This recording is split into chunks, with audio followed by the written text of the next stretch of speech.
Saudaraku, banyak orang merasa tenang dengan berkata, tidak apa-apa kalah sekarang. Yang penting menang di akhirat. Tak apalah kita menderita di dunia. Yang penting di akhirat nanti kita bahagia. Tapi sadarkah kita, jika hari ini kita kalah, bingung, dan tak berdaulat, lalu dengan apa kita menghadap Allah? Karena akhirat bukan tempat pembuktian. Akhirat adalah tempat panen dari apa yang sudah kita buktikan di dunia. Jika di dunia kita tidak kenal Tuhan, bagaimana kita di akhirat mengenalnya? Jika di dunia kita tidak tahu jalan menyeberang akhirat, tidak mengalami siratal mustaqim, mana mungkin di akhirat kita ujuk-ujuk menjadi bisa? Renungkan ini baik-baik. Assalamualaikum warahmatullahi wabarakatuh. Kembali hadir kajian tasawuf pada channel Pesan Bunyai tentang pentingnya ngaji ma'rifat. Bahasan kali ini tentang bagaimana pembuktian kemenangan hakiki. Bukan menunggu di akhirat, melainkan sekarang di dunia ini, bukan nanti. Pemirsa, dunia adalah tempat pembuktian, bukan sekedar ujian teori. Semua ilmu, latar belakang, keyakinan, dan pengakuan iman tidak dinilai dari ucapan, tetapi dibuktikan dari keadaan hidup kita sekarang. Allah tidak bertanya, apa teorimu? Tapi Allah menilai, apakah ilmu bekerja?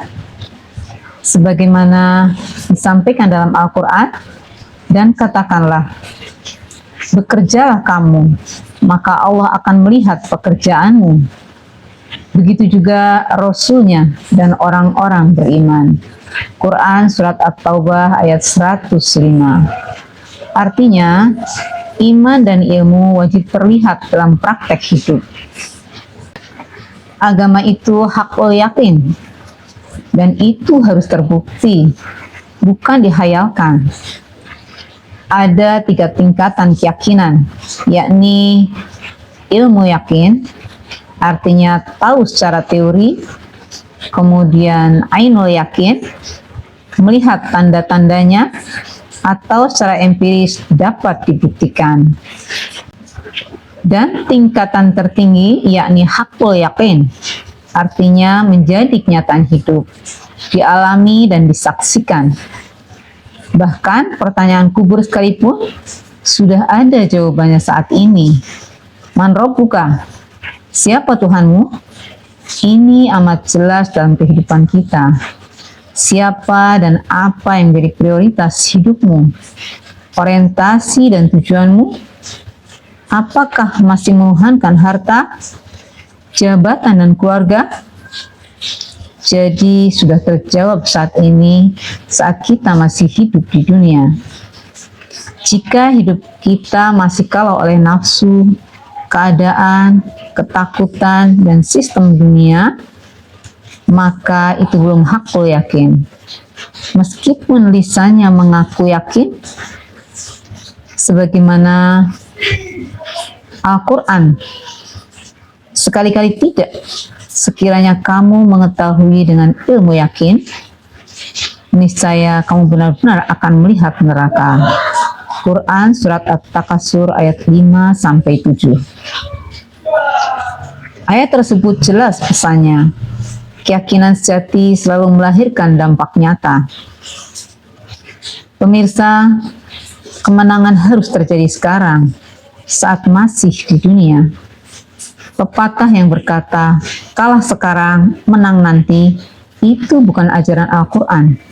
Itu akal yang mencari pembenaran di atas kegagalan. Dari Al-Quran, dan sungguh kami telah memuliakan anak Adam. Quran Surat Al-Isra ayat 70. Orang yang dimuliakan Allah tidak hidup sebagai pecundang batin. Seluruh kisah orang-orang yang selamat seperti para nabi, siddiqin, syuhada, dan solehin itu jelas nampak kiprahnya di dunia ini. Sebagaimana Quran Surat An-Nisa ayat 69. Siapa yang menaati Allah dan Rasul, mereka itulah orang-orang yang akan dikumpulkan bersama orang-orang yang dianugerahi nikmat oleh Allah, yaitu para nabi, para siddiqin, para syuhada, dan para sholihin. Lantas, bagaimana caranya? Yang pasti kita harus berkiblat pada sesuatu yang qadim, yakni yang sifatnya baku, mutlak, dan kekal. Itulah kunci kemenangan sejati. Jika tujuan hidup diarahkan kepada ridho Allah dan bukan mengikuti dorongan nafsu, maka hukum Allah bekerja. Dimensi bawah akan ikut tertunduk kepada dimensi atas. Sebagaimana dari Al-Quran, barang siapa bertakwa kepada Allah, niscaya Dia akan menjadikan baginya jalan keluar dan memberinya rezeki dari arah yang tidak disangka-sangka. Quran Surat At-Talaq ayat 2-3. Sebaliknya, jika ingin menang di dunia tapi masih dengan cara-cara duniawi, maka pasti kalah. Karena manusia hanyalah bagian kecil dari sistem kehidupan dunia. Pemirsa, karena manusia hanyalah bagian kecil dari sistem kehidupan dunia ini, memang tidaklah mudah untuk hidup dalam kesadaran qadim, di mana ruh menjadi panglima dalam diri kita. Itulah yang disebut dengan nafsul mutmainnah, yakni nafsu yang terkendali, sudah zero, tanpa pamrih dan not belonging. Semua ini hanyalah orkestrasi dari Allah Subhanahu wa Ta'ala. Kita hanyalah menjalankan sesuai kehendaknya. Oleh karenanya, ilmu qadim menuntut presisi dalam praktek, bukan kepintaran teori. Dalam hukum qadim, satu kesalahan kecil dapat menyebabkan sistem gagal total. Jadi, teori tanpa praktek nihil hasilnya. Sebagaimana dari Al-Quran, mengapa kamu mengatakan apa yang tidak kamu kerjakan? Amat besar kebencian di sisi Allah bahwa kamu mengatakan apa yang tidak kamu kerjakan. Quran Surat As-Saff ayat 2-3. Ilmu sejati adalah ilmu yang hidup dan bekerja. Saudaraku, jika hari ini hidupmu lebih tenang, lebih tunduk, lebih tertata, lebih berdaulat secara batin, maka itulah tanda kemenangan hakiki. Bukan nanti, bukan setelah mati, tetapi sekarang di dunia ini. Karena akhirat hanyalah kelanjutan dari apa yang sudah engkau buktikan di sini. Hal ini secara tegas disebutkan dalam Al-Quran. Pada hari itu, tiap-tiap jiwa akan melihat apa yang telah diperbuatnya. Quran Surat Ali Imran ayat 30. Saudaraku, mari kita meniti jalan qadim ini. Agama ini tidak dimulai dari kepintaran, tetapi dari kepatuhan.